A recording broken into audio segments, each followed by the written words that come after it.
Vous écoutez Europe 1, il est 8h. Europe 1 matin, Alexandre Lemaire. Cette fois, ça y est, Emmanuel Macron va s'adresser aux Français pour refaire le bilan des 100 jours qu'il avait décrétés en avril. Interview télévisée présidentielle à 13h depuis la Nouvelle-Calédonie où le chef de l'État s'apprête à atterrir ce matin. Nous serons sur place en début de journal avec notre envoyé spécial. L'Espagne, dans l'incertitude, les législatives qui avaient lieu hier n'ont pas permis de dégager de majorité absolue. La droite favorite arrive toutefois en tête, mais très légèrement face à une gauche sortante qui obtient un résultat plus élevé que prévu. C'est donc tout un pays qui s'interroge maintenant sur son avenir politique. Nous serons également sur place. L'île de Rhodes en Grèce en proie aux flammes. Fin des vacances pour des milliers de touristes qui cherchent à tout prix à fuir la fournaise. Et puis un dernier au revoir à Jane Birkin. Les obsèques de la chanteuse seront célébrées à 10h ce matin à Paris. Le journal de 8h, Jacques Serret. Bonjour Jacques. Bonjour Alexandre, bonjour à tous. C'est l'heure de faire le bilan pour Emmanuel Macron. Il avait promis de prendre la parole autour du 14 juillet. Nous sommes le 24 et ça y est, le chef de l'État a décidé de s'exprimer. Rendez-vous tout à l'heure à 13h, non pas à l'Élysée, non pas sur un plateau de télévision, mais depuis le bout du monde, à Nouméa, en Nouvelle-Calédonie, où nous vous retrouvons Alexandre Chauveau. Bonjour Alexandre. Bonjour Jacques, bonjour à tous. Vous suivez le déplacement présidentiel pour Europe 1. L'avion du chef de l'État ne devrait pas tarder à arriver. Emmanuel Macron doit maintenant faire le bilan des 100 jours qu'il avait décrétés en avril dernier. Absolument, dans un format assez particulier puisque les deux journalistes poseront leurs questions depuis Paris et le chef de l'État y répondra ici à Nouméa, à 16 000 km de la métropole, donc dans les locaux d'une chaîne locale. Alors l'Élysée indique que c'est un choix délibéré, le fait de s'exprimer en Nouvelle-Calédonie. Certains y verront une forme d'improvisation à l'avant-veille du terme des 100 jours fixés au mois de mars dernier. Sur le fond, pas d'annonce attendue, mais un moment direct et pédagogique avec les Français. Voilà ce que souhaitent les conseillers du président, lequel devrait aussi livrer sa lecture des émeutes, qu'il n'a jusqu'ici que très peu commenté après avoir réclamé du temps pour en comprendre les raisons. Emmanuel Macron devrait enfin fixer le cap de la rentrée et présenter les chantiers qu'il souhaite mettre en avant. La question de l'ordre et celle de la planification écologique notamment. Alors Alexandre, cette question de l'écologie lancera beaucoup de questions en Nouvelle-Calédonie. C'est l'un des sujets sur lesquels le chef de l'État est attendu.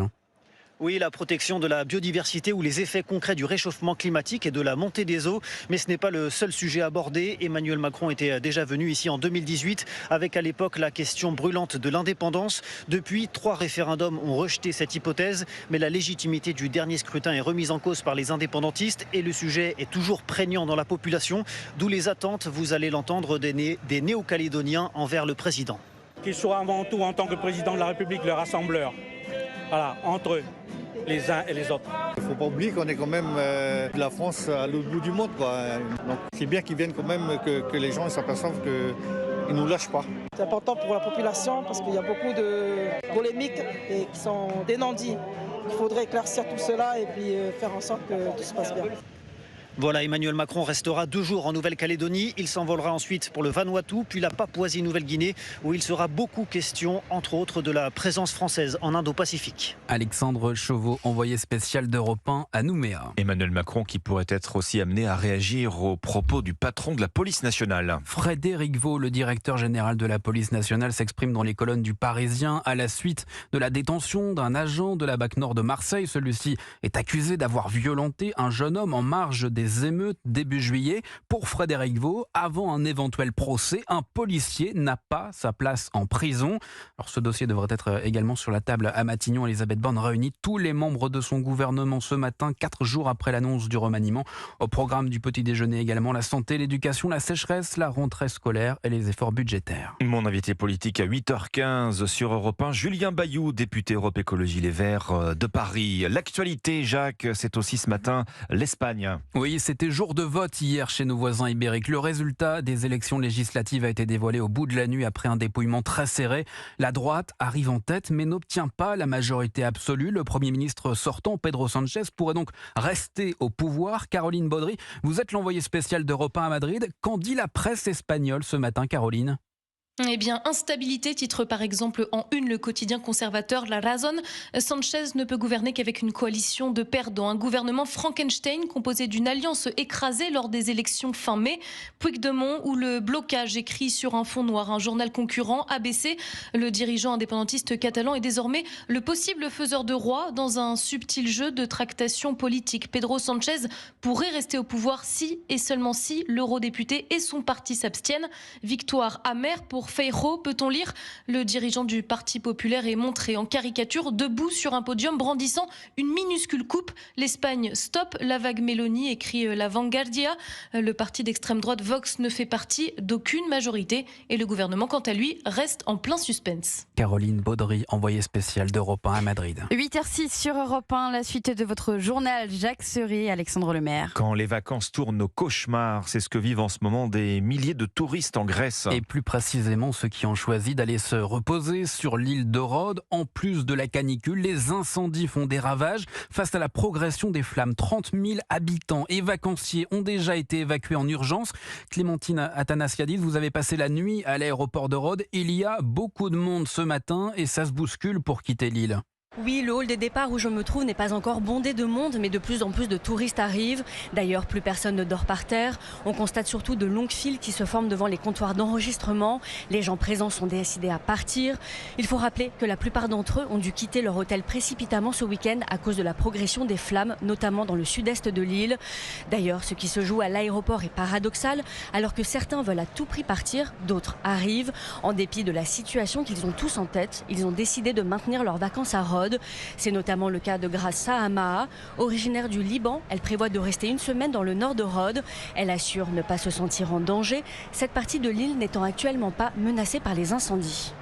Clémentine Athanasiadis, correspondante d'Europe 1 en Grèce. Jane Birkin sera inhumée aujourd'hui. Les obsèques de la chanteuse décédée la semaine dernière ont lieu ce matin à 10h à l'église Saint-Roch dans le 1er arrondissement de Paris. La cérémonie réservée à l'entourage familial et amical débutera à 10h. Un écran géant sera installé pour permettre à la foule d'y assister depuis l'extérieur. Il faut dire que depuis l'annonce du décès de Jane Birkin la semaine dernière, nous sommes nombreux à nous replonger dans ses œuvres, à l'image de ses fans rencontrés par Delphine Shields dans un grand magasin parisien. Ex-fan de 60s, petite baby doll. Sur les étagères, la rangée de CD font à vue d'œil de la Jane des 70s, cheveux mi-longs et chemise froissée, à la Jane coupe à la garçonne. Monique, qui fouille dans les albums, repart avec un florilège de tubes. Je vais écouter ça en rentrant chez moi. Je suis très triste, ça n'a pas l'air, mais on est triste. Il y a beaucoup de souvenirs qui ressortent. Je t'aime moi non plus, c'était les copains de l'été, c'était le bac. C'est chargé de plein de choses.